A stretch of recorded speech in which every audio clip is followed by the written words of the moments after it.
Muy bien, continuamos ahora con el desarrollo de la cintura escapular y aquí vemos una vista superior de la cintura escapular, el esternón al medio haciendo las veces de cuña y en su parte superior vemos cómo está articulado con una clavícula por cada lado. Recordemos que el esternón también está unido por cartílago a las costillas, como vimos cuando estudiamos el tronco.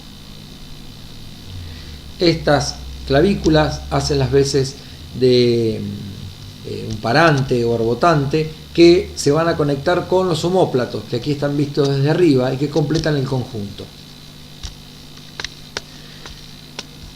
Las clavículas están unidas al esternón con una articulación tipo silla de montar.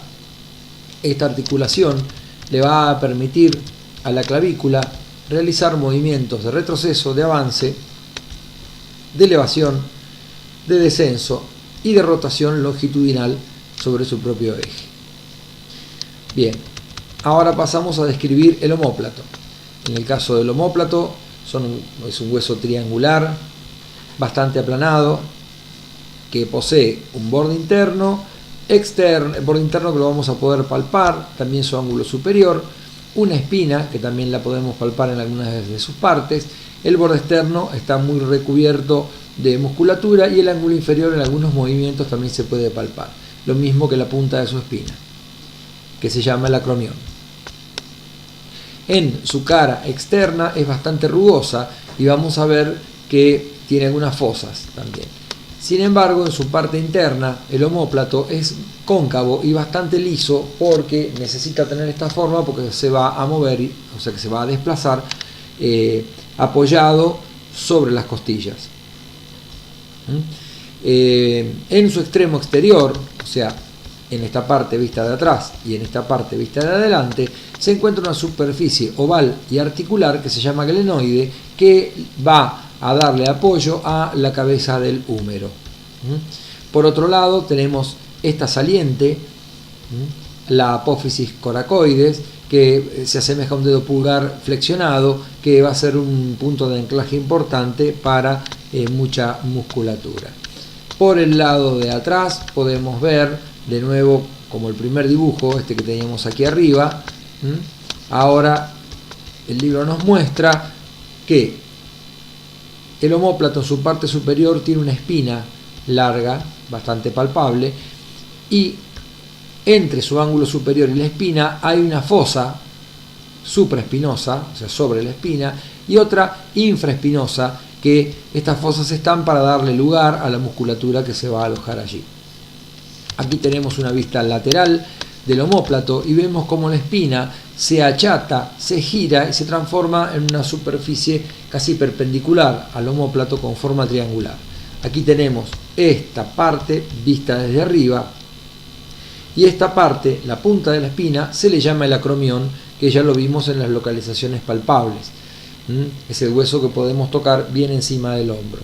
En su parte interna se va a articular con la clavícula y va a estar sujetado por ligamentos a la clavícula, tanto desde el acromión como también en el caso de la apófisis coracoides. Los desplazamientos del omóplato se realizan justamente porque la cara interna es lisa, si bien vamos a ver después que tiene unas bolsas serosas que lo separan, que le permiten desplazarse a este hueso sobre la parrilla de las costillas sin producir lastimaduras en los músculos.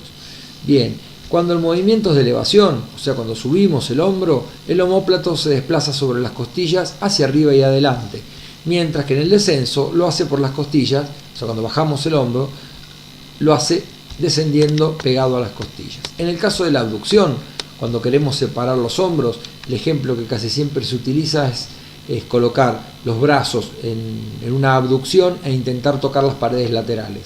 Ahí sentimos como el hombro tiende a quererse salir. En el caso de la abducción, que es el dibujo, cuando nosotros vamos a empujar hacia afuera el brazo, el omóplato se desplaza pegado a las costillas, hacia afuera y envolviendo las costillas, por eso tenemos estas dos flechas. Cuando se produce la arruga aquí en el centro, donde el hombro intenta ir hacia adentro, el omóplato pegado a las costillas también se va a desplazar hacia la columna vertebral. Recordemos que ya hemos hablado varias veces que este es un movimiento que en la posición neutra, en la colocación de la espalda, vamos a intentar evitar. Por otro lado está el movimiento de campaneo, que es cuando uno lleva el hombro hacia atrás o lleva el hombro hacia adelante, y en este caso aquí tenemos un esquema que muestra que asemeja el movimiento del omóplato al movimiento de una campana. En la siguiente página vemos qué sucede en el campaneo. Aquí estaría el eje. Cuando yo traigo el hombro hacia atrás, el omóplato se va a inclinar con su ángulo inferior tratando de tocar la columna vertebral y un poco produciendo este movimiento de bisagra. Esta indicación sería un agregado, digamos, al dibujo que marcaría el eje. Mientras que cuando adelanto el hombro, acá vemos cómo se realiza el movimiento de campana hacia afuera sobre este eje que está marcado.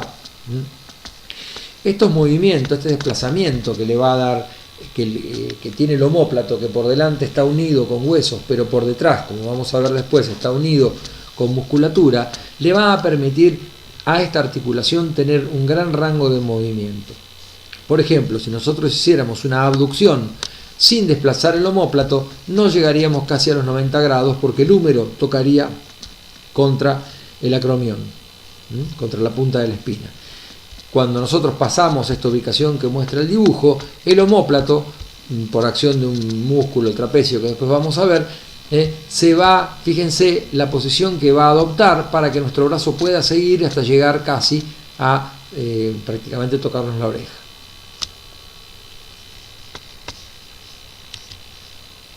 Ahora, a continuación, vemos el hueso del húmero.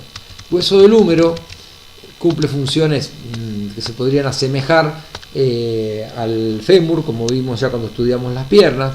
Es un músculo, es un hueso, mucho más corto, y está muy clara la separación entre sus tres partes, epífisis, las dos epífisis y la diáfisis. Si nosotros vamos a su extremo superior, aquí tenemos una vista frontal. En la parte interna tenemos una superficie esférica, la cabeza del húmero, que va a articular con el omóplato. Si vamos por el lado de afuera, tenemos el troquíter, que cumple funciones similares al trocánter, sirve de punto de anclaje a la musculatura. Aquí tenemos una fosa por la que va a correr algunos tendones que tienen que ver con algunos músculos. El troquín, que está adentro. Tenemos un cuello anatómico aquí, que también es para permitir que pasen uniones musculares. En su centro el hueso es circular, mientras que a medida que se acerca a su extremo inferior toma forma triangular, y en su extremo distal se encuentra la paleta humeral. Este tipo de articulación lo vamos a ver cuando veamos el codo. En el dibujo de la izquierda vemos un húmero en su vista posterior y vemos que es más bien alisado. El siguiente dibujo nos muestra cómo se encuentran el húmero con el omóplato. La cabeza del húmero es mucho más grande que la glenoide. Esta cabeza del húmero no solamente va a articular con la glenoide, también un poco con la coracoides y con el acromión, que también le van a ofrecer superficies pequeñas con cartílago para aumentar la congruencia. El omóplato, o sea, la glenoide, tiene un rodete que también facilita un mejor encaje de la articulación. Esta articulación está sostenida por tiene como medio de unión muchos ligamentos, lo que le permite, al tener tan pocos puntos de apoyo, mucha movilidad, junto con el omóplato que va a estar flotando, pero también la hace un poco débil, y a veces suelen producirse lesiones acá con algunos golpes o movimientos. Hay que tener en cuenta que la posición de descanso natural es esta que muestra el dibujo acá, ¿sí? Un poco de antepulsión, ligera abducción y rotación interna del brazo. A continuación, en el siguiente video veremos los músculos.